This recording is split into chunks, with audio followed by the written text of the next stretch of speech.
The following is an exclusive presentation of WI Garden Media, the voice of Garden Talk Radio.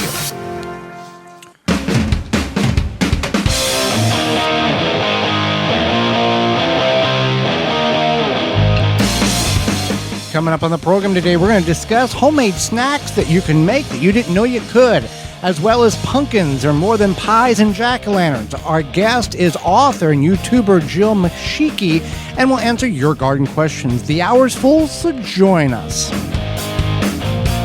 You are listening to the most informationally packed hour of garden-focused radio in the country and on the internet with your host, husband and wife team Joey and Holly Baird. This is the Gardening with Joey and Holly radio show. And welcome to another edition of the Gardening with Joey and Holly radio show. Thank you so much for choosing us to be part of your day. I am your host, Joey Baird. Beside me is my wife, co-host, best friend, and gardening partner, Holly Baird. This program is for you, about you, to help your garden grow better, to maintain your landscape, grow healthier trees, make your grass look greener, as well as preserving what you grow. Happy you're tuning in, whether you're listening to us on one of the 18 AM and FM frequencies, broadcasting our program here in 2024 through a radio app, through our parent website, the WisconsinVegetableGardener.com, underneath the Season 8 tab at the top of the page, podcast replay or in-studio video replay. So happy to do such. If you want to be part of the program, you can certainly do that by sending us an email to gardentalkradio@gmail.com. That's gardentalkradio@gmail.com. Or you can give us a call toll-free, coast-to-coast at 1-800-927-SHOW. That's 1-800-927-7469. Before we get in the program, it's time for this week's Joke of the Week. Why can't you get angry with a yam? Can't get angry with a yam. Something about it's too sweet. Because they're such sweet potatoes. There you go. So this week's garden joke is brought to you by Rescue.com. American-made rescue products keep your family, home, and yard protected from pests, insects like wasps, hornets, yellow jackets, flies, ants, and more. Learn more at Rescue.com. That's RESCUE.com. Well, if you are looking for alternatives to enjoy something that's healthy, that you still like, that you don't have to buy at the store, here we're going to talk about some of these things. Homemade snacks, or snacks that you didn't know you could make, or maybe you'd heard about it but didn't think it was really that possible or that easy, that you can make at home. Right. So these are some good options. So the first one is crackers. Now, there's a lot of different varieties of crackers out there. You know, you're like, why would I make these? But if you maybe have a sensitivity to something, or you just want to make different crackers to your liking, then you can make your own crackers, and it's pretty simple. You usually just need like some sort of flour, water, some seasonings, and that's usually pretty much it.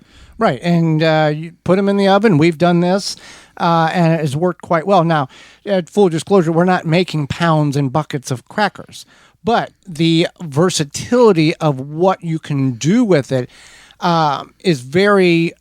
It's up to your imagination. What you're choosing to do, and how you're adding flavors, and if you want more garlic this or more sesame that, or like seeds or whatever. Right. Yeah. So you can get pretty creative, and they don't take very long to usually make. You got to be quick. You can't just put them in the oven and walk away. You've got to watch them, because they'll dry out and do what they need to do very rapidly. We burnt ours. The first batch we made, we burnt because we left them in too long. Absolutely. The next one is crispy rice treats. So I know, like, I purchased these prepackaged, and Joey's like, why don't you make them? And I'm like, well, this is just easier. And, you know, for me, it's a time thing. I don't have all day to sit here and make treats. But if you do have the time, or you really, really like the homemade ones, I would suggest it. Well, growing up, we would, Mom would make those. You'd get the cereal and then the marshmallows, and it was the biggest, gooeyest mess you ever did see. That's part of another reason why I don't like making them, is I don't like the gooey mess. Well, you would line your pan with a wax liner. Matter. It doesn't matter. You just would throw the spatula and the spoon away. Is that what you do if you were doing this? Possibly. Okay. Yeah. It's a night and day difference. It's a night and day difference on the store-bought versus the homemade. I guess. I mean, you seem to think so. I don't really I think that the ones that are store bought are now a lot better than they used to be. Well, if you're gonna do a homemade one, I think you go to the foodnetwork.com. I guess that's the website. And Alton Brown, isn't that the guy's name? Yeah. He's got a very good homemade rice treat recipe that you can do. You can either melt your own marshmallows or you can create your own goo. I guess was it egg whites or egg shortening or something like that? I don't really know. Whipped egg whites is part of the process there. Anyway, really good. So there you go. Fruit leathers or the fruit roll-up things. And if you've ever looked in the ingredients on any of these things, and we're guilty of this, you buy a pre-made pizza at the store, and there's 57 different ingredients in what they utilize to make this pizza. And realistically, there should be about 7 ingredients if you make it at home. So, the ingredients are not, it's this and that and all this other stuff, and we all know it's bad for us. Yeah, and sometimes you can make, like, if you're making something with the fruit, you can use the discards to make fruit leather. Like we did that with strawberries. So you can definitely look into that as well. Mm-hmm. And you need you don't need a dehydrator. You can do this in your oven. Now, purchasing a dehydrator makes a lot of things in your preparation or storage much easier, and you don't have to go purchase a massive expensive dehydrator. There's places like Mercari and eBay and yard sales and thrift stores that have these for fractions of the dollar. Now, if you're going, there's all different kinds of dehydrators. My advice to you, if you're going to buy a dehydrator, get a fan, and I don't know if they make these anymore, a fan-driven dehydrator. The fan forces the air through the unit. Years ago, and I'm sure they still have them, they just have a heating coil at the bottom, and the heat would rise through it. Took forever to dry anything. But you can do this in your oven as well. So it's not like I got to get a dehydrator, but you make jerky, you can make fruit roll-ups, you can dehydrate a lot of different things. Apple, you can make, we'll talk about that later, but you can dehydrate apples and orange and make that into a take and go type of trail mix. Trail mix with the dehydrated apples and stuff.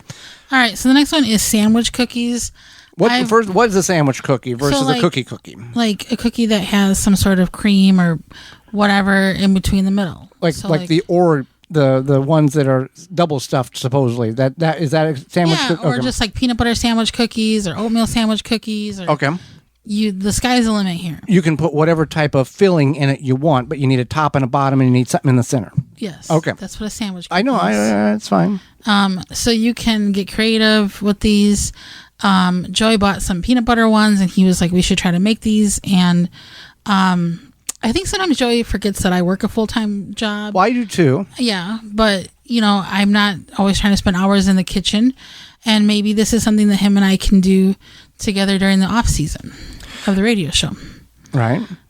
Sandwich cookies. I think that the sky's the limit. You can make them small. You can make them larger. You can make them fancy.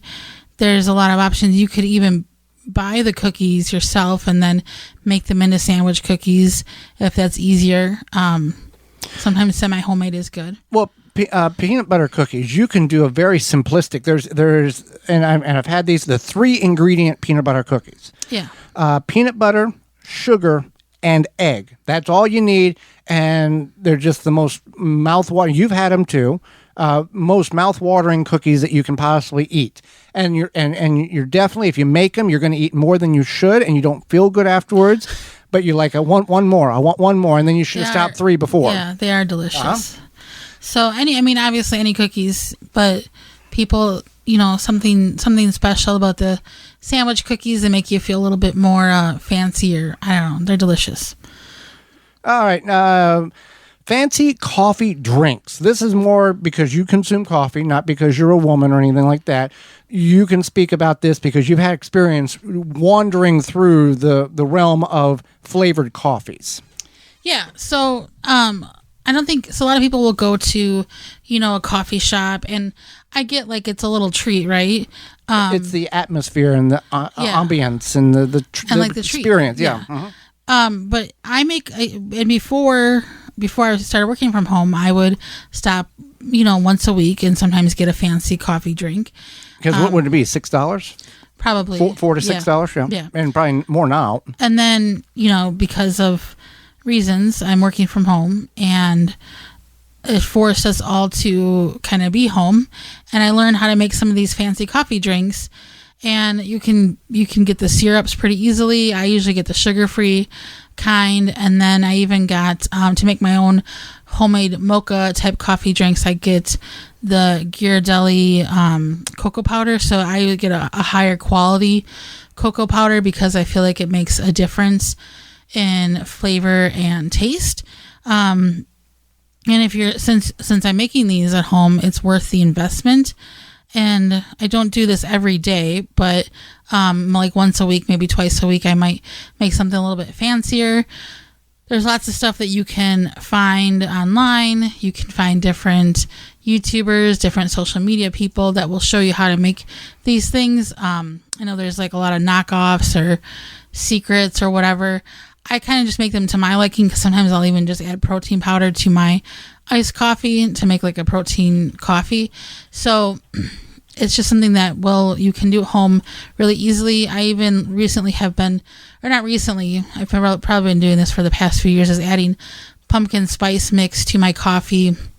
And then it gives it like a nice little pumpkin spice flavor during this time of year, which is very popular. And sometimes, like when I make these, I feel like they taste better than when I was picking them up. I feel like I've accustomed them to my taste and sweetness level or not sweetness level, whatever it may be, and I enjoy it. Yeah, absolutely. What else we have on the list here of Let's talk about trail mix. Trail mix. Now, trail mix, there is no wrong or right way to make a trail mix. So technically, you should have like something kind of. Nobody likes peanuts in trail mix. Okay, I don't mind. Okay, well, I mean, but anyway, like trail mix should have a balance. Something maybe sweet, something salty, something crunchy. So would you say it's like 1 cup of this, 1 cup of this, 1 cup of this, or is there a more defined ratio that this should be 1 cup and this should be a half and this should be? I don't know if there's a recipe, but I did make 2 different types of trail mix, kind of. I don't know what the word is, kind of different than the typical, like... Your customized trail mix. Yeah, so typical than like, cashews, peanuts, raisins, chocolate candies, almonds, whatever the regular, trail mix grouping is. But I made a peanut butter kind of flavored one where I used like Reese's Pieces, peanut butter M&Ms, what else I have? Peanuts, obviously, mini peanut butter cups, peanut butter filled pretzels. So it's kind of like peanut butter themed.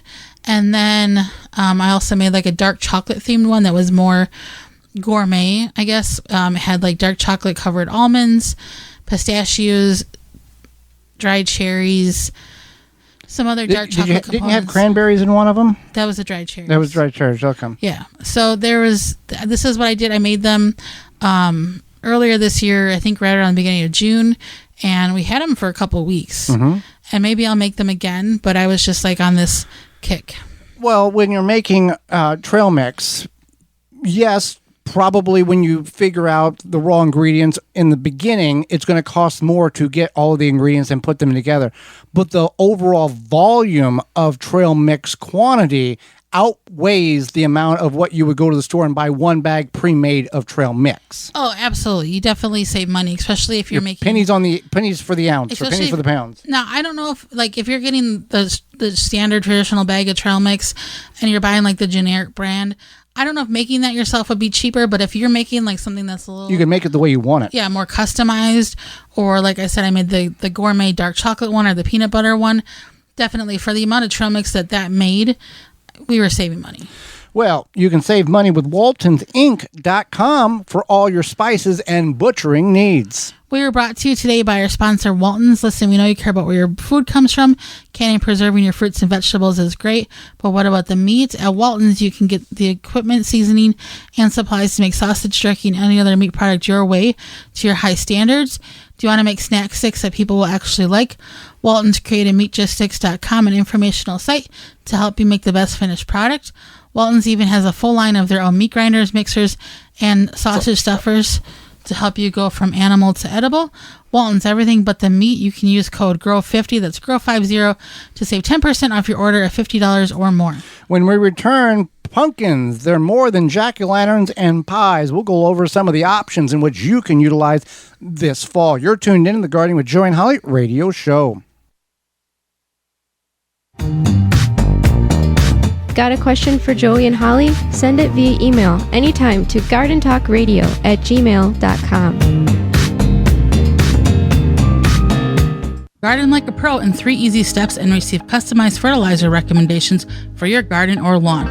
Soil Savvy helps you determine what nutrients your plants need to thrive. Never again over-apply nutrients they don't need. A patented process that makes you a smart gardener. To get your soil test kit, go to mysoilsavvy.com. Wisconsin Greenhouse Company has custom-made greenhouses to suit your needs. Grow year-round. Strongest greenhouses that will last a lifetime. From agricultural to lounging to entertaining. For more information, go to wisconsingreenhousecompany.com. Got a landscape project left on your to-do list that you're not going to get to? Let the trained team of specialists at David J. Frank Landscaping handle it. Fall is also a good time to improve your lawn for next year. Strengthen your lawn with overseeding and aeration. Schedule a fall cleanup or fall planting and winterizing your yard before the cold sets in. Get a free quote at davidjfrank.com. Mantis tillers, the premium long-lasting gas-powered tillers, are the perfect solution for any garden. This Mantis machine is available with 2 or 4 cycle engines with a 19-inch or 16-inch tilling width. Your DIY companion in your garden and your lawn converts easily for edging, aerating, and more with optional attachments. Find details at mantis.com.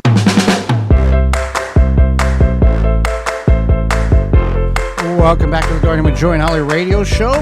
Pumpkins, more than pies and jack-o'-lanterns, moments away. But first, a word from our good bee friends at beehoney.com. Since 2000, Honey Bee Healthy. Honeybeehealthy. Yeah, I said that wrong, didn't I? Yeah.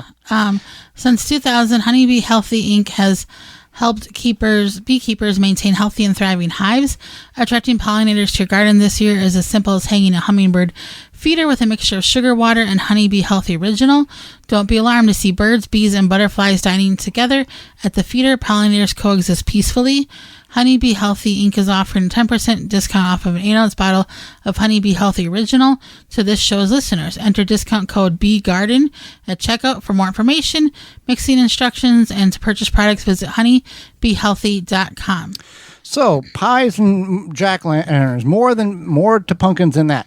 Now, for here, and before we get into this, I think, and somebody can correct me at gardentalkradio@gmail.com, pumpkins, Holly, are the only produce in which are selectively available only at a specific time of year.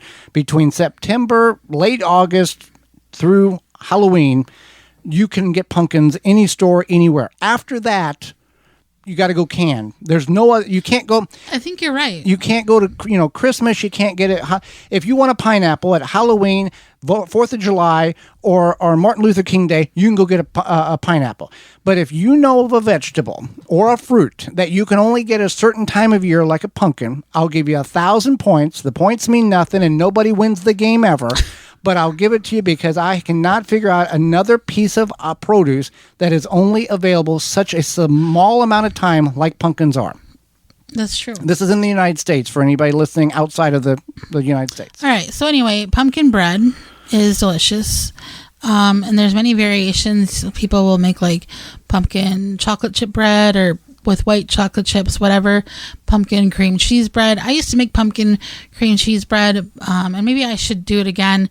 It's just that both Joy and I are kind of lactose intolerant, so I power through. Yeah, I don't anymore. Yeah. But pumpkin bread is really good. You can't beat a good glass of milk. Pumpkin bread is really good, and there's many different recipes online, and it's nice and seasonal. It tastes very seasonal. Now, with all of these that we're going to speak of, yes, you can make it with a pumpkin. Pick it, there's jack-o'-lanterns, which are pumpkins that are designed that's got thinner meat inside of it, that are really bred for carving and decorative purposes. There are other pumpkins that are orange, that are sugar pumpkins or thicker walled pumpkins that are designed for consumption. There's Jardel pumpkins, there's Cinderella pumpkins. There's many different pumpkins that are more sweeter or more meatier, that are better suited for edible applications. You can eat a jack-o'-lantern pumpkin. We've done it. It's just more stringy and more plain. And with any of these that we speak about, you can actually go to the store and get the canned pumpkin in a can and do it with, or you can pressure can your own pumpkin and utilize it later on in the year. I feel like there needs to be like smaller cans of pumpkin or something, because sometimes you'll see a recipe and it'll be like 4 tablespoons of pumpkin, and now you have a whole can of pumpkin, and it's like, what are you going to do with that? But anyway, the next one is a cake roll. I'm sure you've seen these. It's where you make a pumpkin sheet cake, or you can do this any kind of cake, but it's more popular with the cake roll with the pumpkin, and then you put some icing on the sheet cake, and then you roll it up, and it makes a delicious little pumpkin cake roll.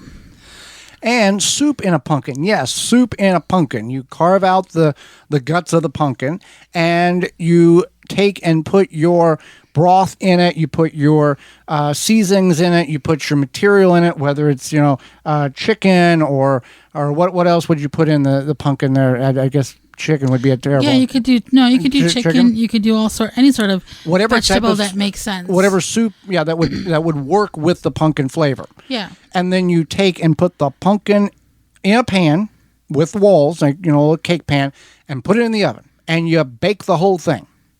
So whenever your time to serve the pumpkin, you got to be careful you're not jamming into the side and causing a hole in it to all the stuff inside of it comes out. You're scooping part of the pumpkin wall out in combination with the materials that you've added into it, that is the soup base, and you've got your pumpkin soup in a pumpkin. Pumpkin soup in a pumpkin, yes. Ravioli. Yeah, so... Okay, explain this one. This is a thing, pumpkin ravioli, and even pumpkin pasta sauce. You can purchase these things, or you can make them. And there's pumpkin pasta sauce. Obviously, there's like a pumpkin squash soup, which is different than the soup in the pumpkin. But yeah, pumpkin ravioli is a thing. You make your ravioli, you put pumpkin puree in it, and then obviously would want to season the puree. Mm-hmm. But yeah, that's pumpkin ravioli. Oatmeal and overnight oats. Now, Holly and I's joke is, why overnight oats? Why can't they be daytime oats? Right. So overnight oats have become very popular, and I get why. They're convenient. You let them soak overnight. The simplicity of it. Yeah, the simplicity of it.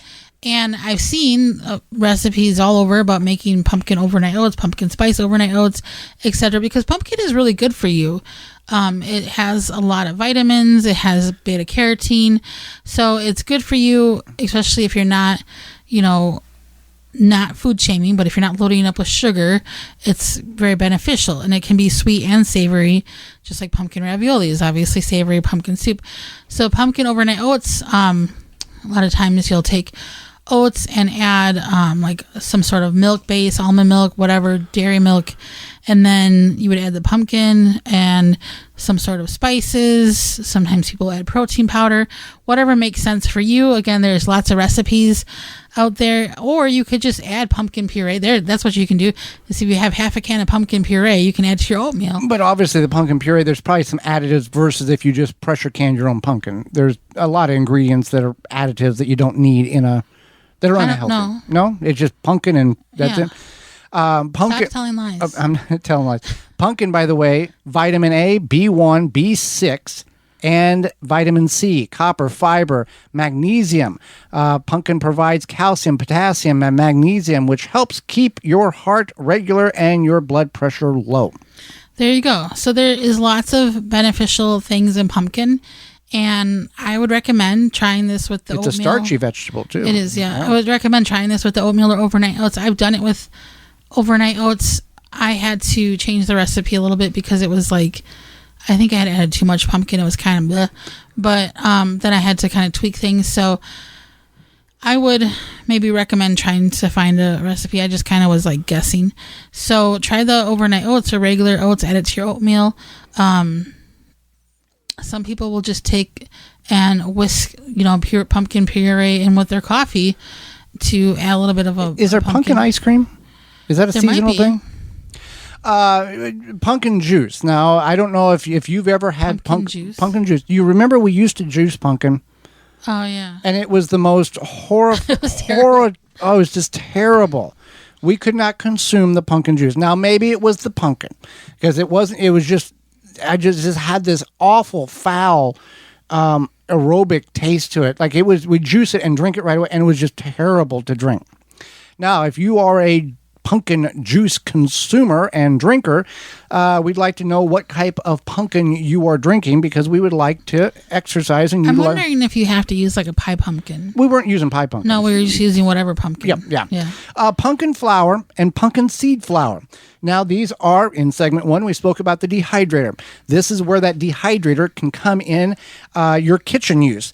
You're going to take the pumpkin, and you're going to peel the pumpkin, and you're going to take whatever peeling's left, you're going to carve that off. You're going to take the pumpkin flesh or the meat and cut it very thin or cube it very small, and you're going to put it in the dehydrator and allow it to dry all the way.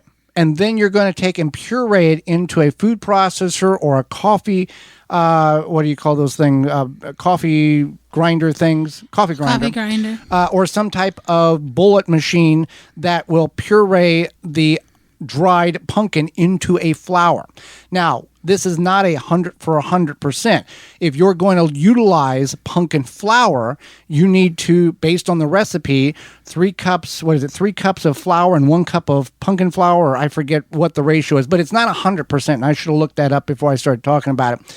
But it does add that benefit, those vitamins and minerals that we spoke about, into whatever you're trying to make. So you can do that. And the same with the pumpkin seed flour. The pumpkin seed, you want to dry them and then puree them, and you can utilize them into a flour as well. Now, both you need to be aware of. There is a shelf life on pumpkin seed and pumpkin seed flour. There's a shelf life on any flour. And that's something to keep in mind is that it can go stale. It can just become, especially pumpkin seed flour, there's oils in that, and the oils can go rancid. So you want to keep in mind that you can't keep it forever. But it is a good alternative, not necessarily the pumpkin seed flour, that's a little gritty, but the pumpkin flour can be kind of a good gluten-free. That's another thing, it's gluten-free. Right, yeah. Yeah. And, it's something that it takes some time, takes some energy to make. And you probably, if you keep it in the fridge, it's going to last longer than if you just leave it on a shelf stable and you go that way. So it's something that you can experiment with, look at, and see what works best for you. Well, Holly, summer is over. The kids are back in school, and the nighttime temperatures are starting to get chilly in some areas, and your yard, which you need to take care of, you have forgotten about. Yeah, just because it's fall, we don't want to forget about our yards and those Japanese beetles either. They may be gone, but they're not far. Not only did they feast on your roses and berries this summer, they laid eggs on your turf so they can start again next year. Take a stand with Phylum's Grubgone. Grubgone is a non-chemical BT product that specifically targets scarab pests and their larvae. Simply apply the granule with a spreader and irrigate it into the soil and let the naturally occurring bacteria do its job. Not only is Grubgone easy to use, the best part about it, it's non-toxic and effectively controlling grubs. The best part about it, it doesn't affect the bees, the pollinators, and the beneficial insects, so you don't have to worry about them picking up that toxicity and taking it back to their hives and toxifying their colonies. You can find all of this out at Grubgone, from PhylumBioproducts.com, the natural choice, Grubgone.com or PhylumBioproducts.com. That's PhylLLOM bioproducts.com. Hang out with us when we return author, YouTuber, and podcaster Jill McSheehy will be with us. You're tuned in with the Gardening with Joey and Holly radio show. Have a garden question? Give Joey and Holly a call now or anytime 24/7. Just dial 1-800-927-SHOW. If you can't get through, leave a message and they will call you back. Call now, 1-800-927-SHOW. Take the guesswork out of composting with the AeroBin 400 or smaller 200 for easy composting. The AeroBin mimics how nature decomposes waste. The AeroBin is easy to use. You prepare your balanced organic waste, just open it up, drop it in, and close. After a short time, fertile compost is produced, which is easily accessed via the lower side door. The thermal insulation in the AeroBin conserves heat, leading to rapid breakdown of the biomass and works efficiently year-round, even in cooler regions. There is no need to turn the biomass, and it is patent rodent resistant. It has little odor and can kill annoying weeds and seeds. It is BPA free. The AeroBin 400 or 200 comes with a reservoir at the bottom to collect the leachate. When diluted, makes for great compost tea liquid fertilizer. AeroBin composts kitchen and garden waste quickly. Easy to assemble with no special tools needed. The AeroBin makes composting rewarding and easy. Go to burpee.com or homedepot.com to purchase. Protect your plants from damage with the 3-in-1 Plant Guard and Special Blend Fertilizer. Visit ivorganics.com. Use promo code RADIO10 to save 10% off. Pomona's Universal Pectin is a high-quality pectin that gels reliably with low amounts of any sweetener. If you're trying to reduce the amount of sugar in your diet, you'll love Pomona's Universal Pectin. Now you can make healthy homemade jams and jellies sweetened to your taste. You can use sugar or honey to sweeten. Pomona's Universal Pectin keeps indefinitely when stored in an airtight container. Easy to use, versatile, and comes with directions and recipes in every box. Find out more and where to buy at PomonaPectin.com. Also available at natural food stores. Rootmaker starts your plants off right and keeps them going through harvest. From their seed starting trays with an innovative design that air prunes the roots to their large variety of grow bags, 1 to 60 gallons. Their products will provide you the harvest you've never seen before. Visit rootmaker.com. Use coupon code ROOT24 to save 15% off your order at rootmaker.com. That coupon code is ROOT24 to save 15% off your order at rootmaker.com. If you could double the life of your raised bed boxes by sealing the wood with a clear non-toxic wood preservative, would you? Well, now you can with a clear, penetrating product called Internal Wood Stabilizer. It's 100% non-toxic and easy to apply. Seal your untreated wood surfaces, even chicken coops, by spraying on Internal Wood Stabilizer. It's invisible, seals the wood from the inside out, and never wears off. Recommended by organic gardening experts. Internal Wood Stabilizer. Check it out at timberprocoatingsusa.com.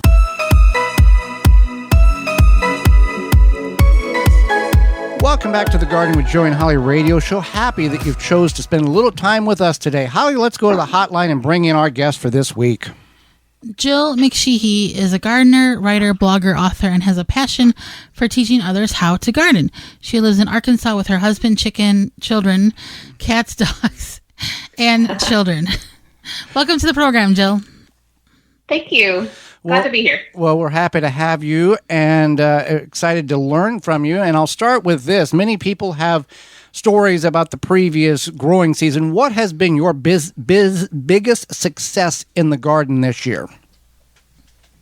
I would say I have a couple. One is more of an overall garden success, and that is I did not grow in the ground this year. I decided to cut back just to be able to enjoy the garden more. So I just grew in my raised beds.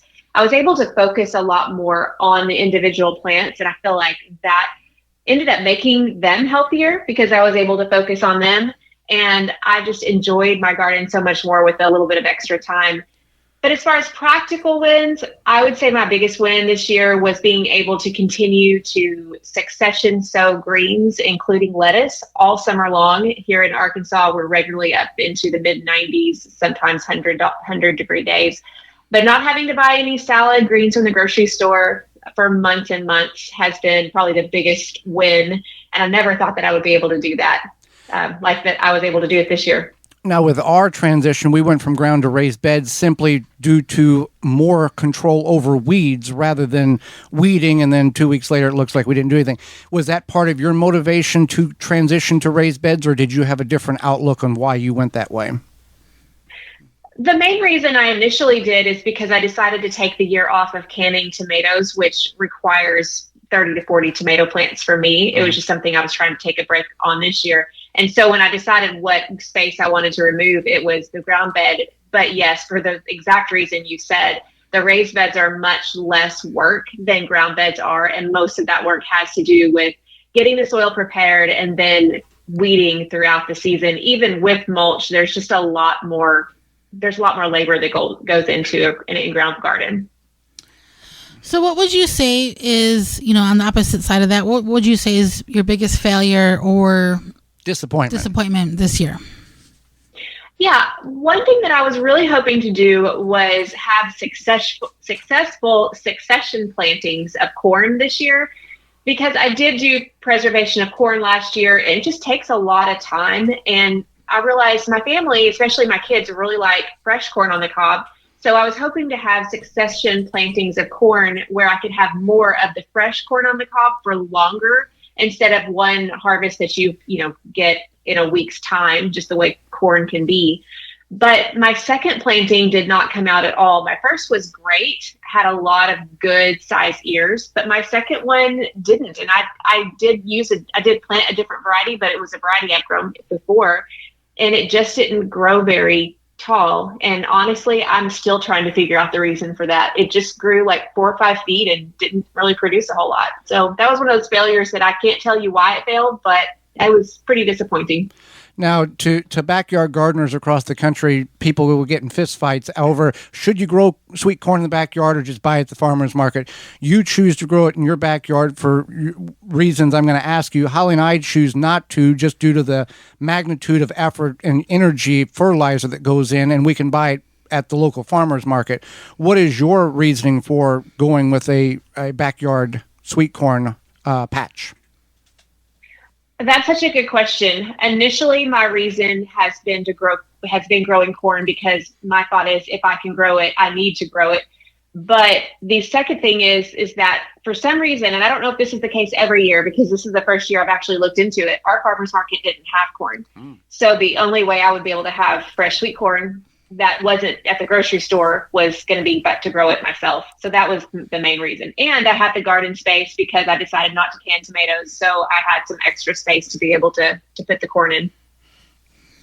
That definitely makes a lot of sense. So tell us about your book, Vegetable Gardening for Beginners, A Simple Guide to Growing Vegetables at Home. What can our listeners expect when they pick up a copy, and just something to kind of intrigue them?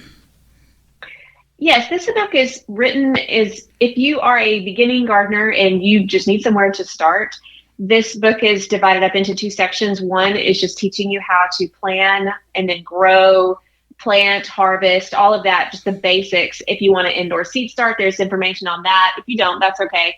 But really, it's geared toward a beginner's level so that a beginner can understand what they're doing and kind of have a roadmap. The second part of the book, the second section, is specific crops and how to grow them specifically, when to plant them based on your average last frost date or first frost date, how they grow, what common challenges, what are some easy varieties. Sometimes beginners just want to know what variety are the most tried and true in most places. I had the ones that I've used before and that a lot of people like. So that way you can have an overview of what the gardening season may be. And then if you want to learn how to grow cabbage, you'll be able to have a kind of a closer view of how to grow a specific crop more successfully. I want to go back to, you talked about your success being you were able to grow greens through the summer. Was you growing those under a shade cloth or in shade, or what was the success that you were able to do that? Because many of us, we try to grow it, and by July we've got bolting lettuce and spinach, and it's a failure after that point. Yes, and that's been the case for me for 9-10 years. I think I'm in my 11th year now, and what I've been doing the past few years is just succession sowing brassica greens like arugula and just any kind of brassica greens, and then harvesting them really early when they're 3 to 4 inches tall, and just continue to succession plant them. As soon as I harvest some, then I'll do some more. And they actually do really well in the heat. They don't bolt right away, but part of that is because I'm harvesting them so young. I never thought I could do that with lettuce though, because when brassica greens typically, especially arugula, get to mature, they just get a little more spicy, whereas lettuce is going to get inedibly bitter. You just can't eat it. It's terrible. But I had heard a few people tell me that they had success growing it, like you said, Joey, under shade cloth. And I thought, yeah, you must not be in a place like Arkansas because that would not work. But I decided to try it anyway. And I did 2 different things. The first thing I did was I scatter sowed mesclun greens, which is just young lettuce blend. And I grew them just like I did arugula, and I harvested them young, 3 to 4 inches. They, weren't your large heads of romaine lettuce or anything. They were just really small, and I harvested them as baby greens. And after I harvest, I plant them all over again. And then another trial I did, I started some indoors because our soil temperature is too hot sometimes the lettuce to germinate super well, even though I had better luck with the mesclun greens. And then I would transplant some of those lettuce greens in either raised grow bags or my green stock planter. But I did that on either underneath a shade cloth or on the north side of my green stock planter. And I was able to get a few weeks out of that before they started to bolt. Now, those did start to bolt eventually, but I did get some good baby greens out of that. So I had a good mix of the arugula, the spicier greens, and the lettuce that really did well for the summer as long as I harvested them young. And the knowledge to make it even better next year. Yes, for sure. Well, tell us about your podcast, the Beginner's Garden Podcast. What is the inspiration? What can people glean from it when they find you on a podcast platform and listen to it? Yes, I first started that podcast back in 2017 when I was still a very new gardener. Now looking back at it, I'd only had 4 years of experience, but I wanted to help other people grow their own food because I had found such joy and empowerment in growing my own food. And it's really morphed into being true to its original purpose is to help beginners grow their own food. But I'm a growing gardener just like you two are. You know that you never stop growing as gardeners. And so I'm continuously hoping to put new tips and resources and science out so that people that maybe even aren't beginners can get good information to help them grow their gardens better. Even experienced gardeners like you and I are continually learning from new gardeners and advanced gardeners. Yes, it never stops. That's the fun of it. Yeah. Do you close up the garden in the fall or late fall, early winter? And if you do, how do you go about doing that? In Arkansas, I have learned how to use my garden throughout the winter to some extent. There is a point where most things are not growing, but I don't close it up, so to speak, like some climates are forced to do, but I for sure don't garden in the entire space. So the space that I'm not growing cold tolerant crops or overwintering something like spinach in my bare garden areas, I will either plant a cover crop in the fall or I will cover it up with compost and some kind of mulch. Often that is leaf mulch, shredded leaves. I like to put those on in the fall and winter time just because they break down really well over the winter and they create an amazing tilth come the spring for that soil. But I always want to make sure, if I can, to cover the ground in some way. Well, now that we are wrapping up the garden season and many people aren't necessarily thinking about spring, but what is the best way in your recommendations to get a better start in the spring for those spring to fall gardeners?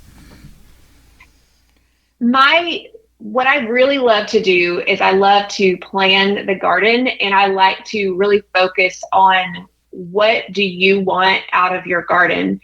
I think sometimes we assume because we see other people growing certain things that, if to grow a garden, I have to grow this or I have to grow it in this way. But I think just really taking a step back and seeing, do I really love tomatoes? Do I really want a whole bunch of squash? Do I really want to keep fighting cucumber beetles or whatever it is? And just to see, what do I really want the most of? And then focusing on what I'm really passionate about. And then also getting to learn your season. I'm able to grow, and most people are able to grow 3 different seasons of crops: your early spring, which are your cool season crops, your summer crops, and then a fall garden. that's going to look different for all of our climates. Definitely yours is going to look different than mine, but understanding that there are crops that grow better in certain climates or different weather conditions, and being able to match those weather conditions with the crops we want to grow, I think will help us be more successful next spring. And, that's the thing. We talk to people, and I'm sure you have to. I'm trying to grow this. Well, why? Because, I don't really like it, but I grow it anyway. That type of thing. Yeah. And if you're going to go in the route of I want to try something new, as much as the flavor is not there, try to find somewhere and purchase one piece of it at a garden center or a grocery store or a farmer's market and see if you even like it before you commit to purchasing the seeds and going through the process of growing Jerusalem artichokes or jelly melons or something unique that maybe many people won't grow. Yeah, I think that's a great idea. And I'm not opposed to, doing it once just to have fun. Some people like the thrill of having fun. Like I wanted to grow cucamelons because that was the whole, big deal a few years ago. You probably remember that. And I didn't care for those, so I didn't grow them anymore. But it was fun to try, to say that I did. But if I would have had them local, like you said, to be able to try them first, I don't know that I would have grown them. You're right. Yeah. Well, Jill, we greatly appreciate the time and the knowledge you've shared with us. How can people find you on the internet, find your book, find your podcast, and follow you on your gardening journey? Well, if anyone is a podcast listener, you can search for the Beginner's Garden Podcast wherever you listen to podcasts. We also post them on YouTube. And then if you are on Instagram, then I'm at The Beginner's Garden. And then you can find my website where I have gardening articles, but also you mentioned the book. There's a link for purchasing the book there too. Anything you need to find, you can find in my profile on Instagram. Well, Jill, thank you so much for your time, your knowledge, and the education you've shared with Holly, myself, and all of our listeners. Same. Thank you for what you do. And I appreciate you having me on and chatting about gardening today. Absolutely. And when we return, it's going to be your garden questions and our garden answers. You're tuned in to the Gardening with Joey and Holly radio show. Got a question for Joey and Holly? Send it via email anytime to gardentalkradio@gmail.com. Are you bugged by bugs? You need Naturally Green Products No More Bugs, environmentally friendly. Made in the USA, No More Bugs is a cedar blend that repels and eliminates mosquitoes, no-see-ums, ticks, fleas, roaches, ants, and more. No More Bugs is safe for you, your pets, and plants. Available online at nomorebugs.net, Amazon, Walmart.com, and the Home Shopping Network. Jung Seed Company is a family-owned and operated seed company since 1907 with the largest selection of seeds and plants online. Use coupon code 10TG24 to save 10% off your order at jungseed.com. The coupon code is 10TG24 at jungseed.com for 10% off. Garden like a pro in 3 easy steps and receive customized fertilizer recommendations for your garden or lawn.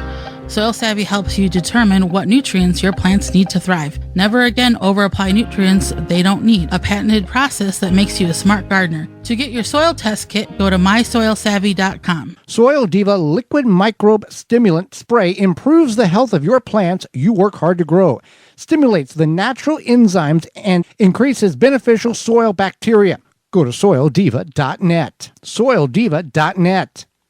Water supply tanks provide BPA-free, long-term safe storage for drinking water from 35 to 1,500-gallon tanks. Water supply tanks has you covered.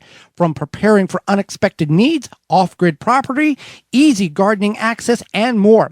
For questions and to order, visit watersupplytanks.com and use coupon code GARDENING10 to save 10% off your order.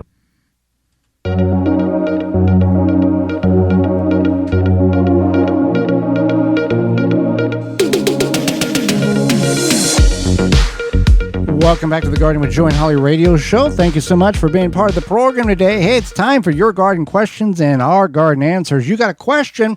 There's 2 ways to send it over. Well, 3 if you want to stop by the studio, but don't do that. You can send it on over to gardentalkradio@gmail.com. That's gardentalkradio@gmail.com.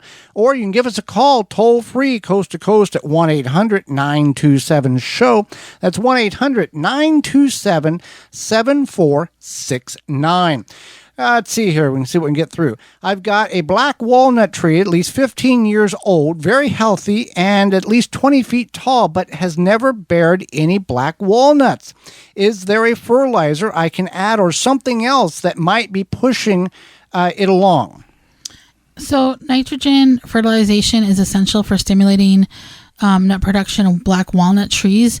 Adding nitrogen will stimulate leaf growth and increase the annual female flower production. It is recommended to apply nitrogen fertilizer at least in the spring, and then you could apply it again at the end of summer before fall. So those are your options. You want to apply the nitrogen fertilizer.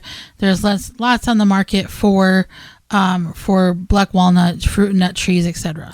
Now, the question that you may be thinking, does it need a second tree? And no, black walnut trees do not need more than one tree to pollinate. They can self-pollinate themselves. But there are some fruit trees out there, or whenever you're looking at specific trees for a production of some type of material, you want to find out, is there do I need two, or is one good enough? And in this case, it's fine. So just a lack of nitrogen, even though the tree may be looking good, it's still not, it's surviving. It's not thriving is basically what it comes down to. Okay. Next question here is, first year gardening in a raised bed in Ohio. I used a soaker hose in my beds. Should I blow out the hose and store it inside before winter? Yes, you certainly do. Now, in our situation, we have a feeder line that is buried about 6 inches below ground, and then the drip irrigators are feeding off of that into our raised beds from dripworks.com. And at the end of the season, at the end of the feeder hose that's buried, there is the end, which is above ground and can be opened up to allow water to flow out freely. And prior to the first frost or first freeze, that would be, I will take and open that end of the feeder line out, open it up, and then go to the portion where it is connected to the faucet, detach that, take the filter off, remove the filter, and put the cap back in the housing, hook a vacuum that will blow air out, because they don't have an air compressor. So you can use a shot vac, or some upright vacuums have this feature where you can revert the air out instead of in. And I will tape the hose to the feeder line and run it for about 10 minutes, having that end cap open to allow the water to flow out. Now, there will be some residual water left in the drip line and in the feeder line. However, it is so minute that it's not going to damage, we have not found it to damage any operation of the irrigation system. And if you leave your water lines intact, they will freeze and they will bust, and you're going to have a whole mess in the spring. So yes, if you don't have an air compressor, you can certainly use a vacuum. If you don't have that, you're going to have to be creative, because you do need to get that water out of the line. Not all of it, but the majority of it. And I let that run for about 10 minutes. Let that air blow all and work it that way. So there you go. Do you put squash vine that has been with mildew in your compost? So if you're certain that it is just mildew, powdery mildew, you could put in your compost. If you're not certain, if any plants that seem diseased or... So you said put it in your compost. You don't want to put it in your compost if you know it's diseased. Right. If it's not diseased, put it in the compost. Yeah, okay. That's what I mean. Yeah. So if it seems diseased, or if you don't know what it is, definitely don't put it in your compost. I wouldn't take the chance with this. Same motto with the canning. If in doubt, throw it out. Right. And I wouldn't, powdery mildew doesn't spread by the air. It's a disease. It's not like airborne or anything like that. So even if you burnt it, it probably wouldn't be a problem. But I just wouldn't put it in your own compost, just because you don't know. And you're not going to get. And you're right. If it gets hot enough, it's going to kill that bacteria. But most of our compost, there's a few of you out there that are very meticulous about how hot the internal temperatures of your compost pile gets, whether it's in a composter or in a pile on the ground. outside of those few of you who are very good at that, many of us just throw the stuff on a pile, and as it breaks down naturally, it breaks down naturally. In this instance that you're speaking about, if it doesn't get hot enough, it can develop more powder, more spores, and then you're using that compost in your garden and introducing more issues in the garden than what you had prior. So throw it in the curb for the city. Well, don't even do that. Just throw it in the trash. No, just throw it in the trash. Now, if you are in one of those locations where we've talked about this in the program, they don't want you to throw vegetation in the trash. Well, here's what you do. You take a black trash bag, put the vegetation in the black trash bag, and then put that on the bottom of your can and put your house garbage on top of that, and makes everything go away. Just like on the farm. The old saying was, you can make a lot of things disappear on the farm with a match. You got a pile of brush, you got a pile of plastic, you got a pile of, I know you shouldn't burn plastic, but this was 30 years ago, and it was still bad back then. But you can make a lot of things disappear with a match. All right, I believe I have late blight on my tomatoes. Is there anything I can do to salvage what is there?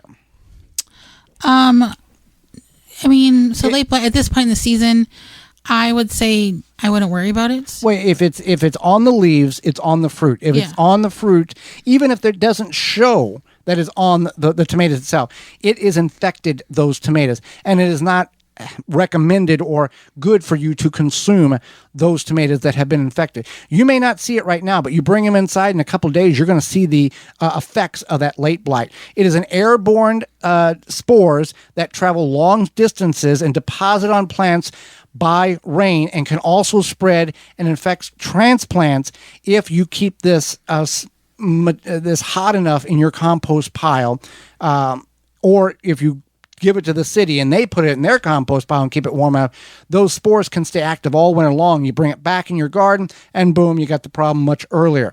So if you leave it, if you throw it in the trash or leave it exposed to the cold air in the winters, you're not going to have a problem with this as you would if you tried to mitigate the problem by, I'll compost it and make it go away. This does the opposite effect. This increases the population if you compost it.